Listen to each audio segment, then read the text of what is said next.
This is Kardec Radio, bringing you the talk, the dynamics of our sixth sense, psychic and mediumistic phenomena in the light of Spiritism, given by Divaldo P. Franco, Brazilian medium and speaker.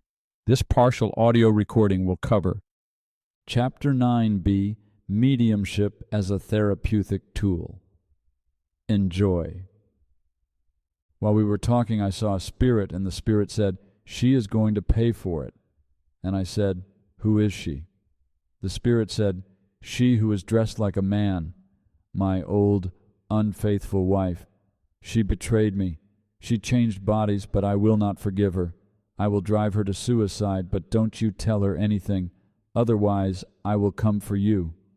I smiled at him, and I told the young man, "Return here, and I will give you spiritus passes. When you are going through a moment of crisis, come see me, because the crises will pass." 10 days later, he was going through the crisis again. He came to my house late at night and asked for help. We sat down and spoke. We prayed, and I gave him passes. The spirit became furious, because with the energy that we transmitted, we interrupted the invader's energy.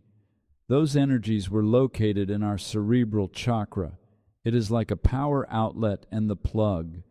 With the passes, the plug falls out, because the energy of the incarnated being becomes stronger and interrupts it. The young man started perspiring, and he said, "It is gone." I said, "It is like that." Many times he had those crises. He would come by, and I would give him the passes. 3 months later, I began to feel nauseated, and when the young man would come seek me, I became kind of unfriendly. I would be a little bit rude. I said to myself, "I'm not this way. What is going on? Something is happening." I began to observe myself. Then I realized that in my psychic field, that spirit was sending messages to me. So I asked the spirit, "What is the problem? What is going on? Why are you against me?" The spirit told me the following parable. I was happy. I used to live on an island separate from the continent. I lived very happily with my slave for my own pleasure. All of a sudden there was a bridge. My slave is running away. How do I keep that slave? I am going to break that bridge, and he will come back to my arms. Then I said, "I don't understand the parable." He replied to me saying, "You are the bridge. I am going to hurt you. I am going to move you away because she is going to live with me." I said, "Look, this is relative because there is Jesus Christ whom I love, and there is God who is our Father. You are my brother. You are my sick brother. I have great compassion towards you." That evening, during the mediumship session, he came and spoke through me. The spirit psychotherapist, or the counselor, spoke a lot with that spirit, and the spirit changed his mind.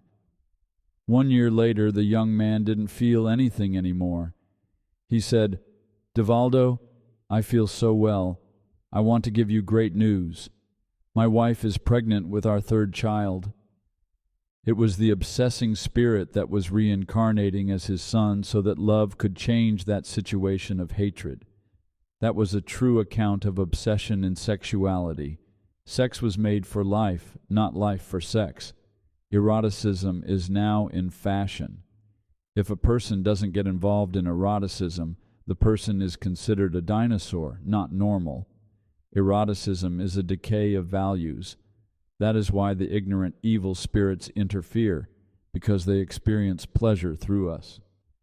Overall, there are great variations of obsession. Alcoholism, for example. We are usually taken towards alcoholism through the influence of inferior spirits. The same happens with smoking, because smoking does kill. It is indirect suicide for those who smoke desperately. The same happens for the ones who use hallucinogenic drugs. Through drugs, for example, people who died of overdoses or drug addicts come back, and they want to continue to experience that through people. For the Spiritist view on drug addiction or addictions in general, please refer to the book I Love Myself. I Am Addiction-Free. Spiritist Therapy to Fight Addiction by Divaldo Franco. There are new pathologies that science is finding and proving. This is no longer a theory.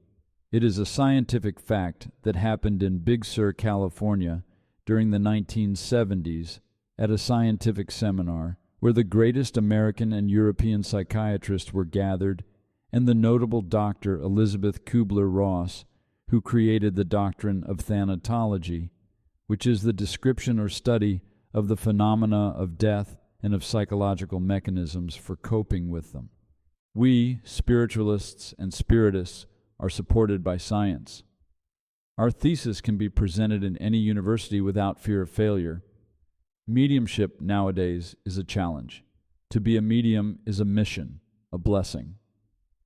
Our objective is to become better each day. It is to make our minds clearer, to increase our feeling of generosity. This talk that we are giving in Lilydale is the dawn of a new era. A day will come when this weekend will become part of the history of therapeutic phenomena in humanity, like March 31st, 1848 was the beginning of communication through the Fox sisters, and April 18, 1857 was the date that marked the birth of Spiritism in Paris, with the publication of the Spirit's book.